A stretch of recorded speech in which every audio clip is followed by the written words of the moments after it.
Hello friends, টেক্সেনিং online চ্যানেলে আপনাদের সকলকে জানাই স্বাগতম। ইতিমধ্যেই বেরিয়েছে যে একটা বিশাল বড় খবর মুখ্যমন্ত্রী মমতা বন্দ্যোপাধ্যায়কে নিয়ে। মুখ্যমন্ত্রী মমতা বন্দ্যোপাধ্যায় রাজনীতি ছেড়ে দেওয়ার কড়া হুঁশিয়ারি দিলেন। কেন তিনি ছেড়ে দেবেন রাজনীতি, কেনই বা তিনি এরকম মন্তব্য করে বসলেন, আজকের এই ভিডিওতে আমরা সেটাই জানবো। তো চলুন বন্ধুরা, ভিডিওটি শুরু করা যাক। আর শুরু করার পূর্বে আমি আপনাদের কাছে একটা ছোট্ট রিকোয়েস্ট করবো, আপনি যদি এখনো পর্যন্ত আমাদের চ্যানেলটিকে সাবস্ক্রাইব করে না থাকেন তাহলে দেখুন চ্যানেলে অথবা ভিডিও নিচে লাল কালারের সাবস্ক্রাইব বাটন রয়েছে, ওই সাবস্ক্রাইব বাটনে ক্লিক করে আমাদের চ্যানেলটিকে সাবস্ক্রাইব করে রাখবেন। পাশেই দেখবেন একটা বেল আইকন আছে, সেটাকেও প্রেস করে রাখবেন, যাতে যখনই আমরা এরকম ধরনের লেটেস্ট ট্রেন্ডিং হেল্পফুল ভিডিও নিয়ে আলোচনা করব তখন সর্বপ্রথম নোটিফিকেশনটি আপনাদের কাছে পৌঁছে যাবে। তো ফ্রেন্ডস দেখুন, এখানে বলছে এবার রাজনীতি ছেড়ে দেওয়ার হুঁশিয়ারি দিলেন মমতা বন্দ্যোপাধ্যায়।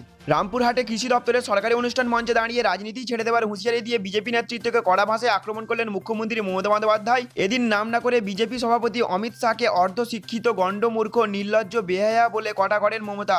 এদিন সভামঞ্চে থেকে মুখ্যমন্ত্রী বলেন, দিল্লির নেতারা অর্ধশিক্ষিত গণ্ডমূর্খ নির্লজ্জ বেহায়া, সব চোরের দল। বলেন, দিল্লির কিছু অর্ধশিক্ষিত নেতা এখানে এসে মিথ্যে কথা বলেছেন, আমি আঁকলেও নাকি চুরি, লিখলেও নাকি চুরি, বলছে বাংলায় নাকি পুজো হয় না। চ্যালেঞ্জ করে বলছি, এই কথা প্রমাণ করতে পারলে রাজনীতি ছেড়ে দেবো।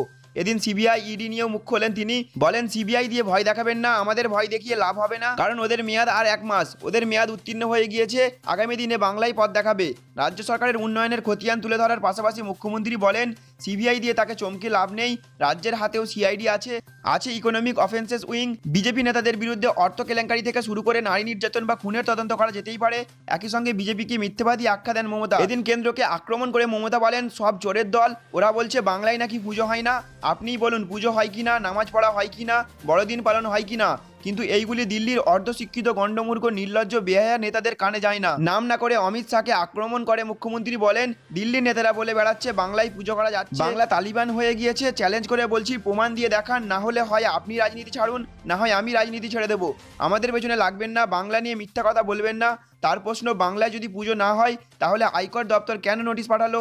এত মিথ্যে কথা বলে বাংলায় দাঙ্গা লাগানোর চেষ্টা করবেন না, এর ফল কিন্তু ভালো হবে না। তো ফ্রেন্ডস, বুঝতে পারলেন, নাম না করে বিজেপি সভাপতি অমিত শাহকে অশিক্ষিত গণ্ডমূর্খ নির্লজ্জ বেহায়া বলে তীব্র কটাক্ষ করেন মমতা বন্দ্যোপাধ্যায়। সব চোরের দল বলেও অভিযোগ করেন তিনি। বাংলায় পুজো হওয়া নিয়ে চ্যালেঞ্জ করে তিনি কড়া হুঁশিয়ারি দিয়ে জানান, বাংলায় পুজো হয় না প্রমাণ করতে পারলে তিনি রাজনীতি ছেড়ে দেবেন। এবার দেখার বিষয়, মাননীয় মুখ্যমন্ত্রী মমতা বন্দ্যোপাধ্যায়ের এই মন্তব্যে বিজেপি সভাপতি অমিত শাহ কি জবাব দেন, তারই অপেক্ষায় সাধারণ জনতা। তো ফ্রেন্ডস, আজকে ইনফরমেশন এতটুকুই। আমাদের উদ্দেশ্য ছিল এই নিউজটি শুধুমাত্র আপনাদের কাছে উপস্থাপন করা। যদি আমাদের দেওয়া এই ইনফরমেশনটি আপনাদের একটু ভালো লেগে থাকে তাহলে অবশ্যই একটা লাইক করবেন এবং ফ্রেন্ডস অবশ্যই ভিডিওটিকে প্রচুর পরিমাণে শেয়ার করবেন। Thank you friends, thank you for watching.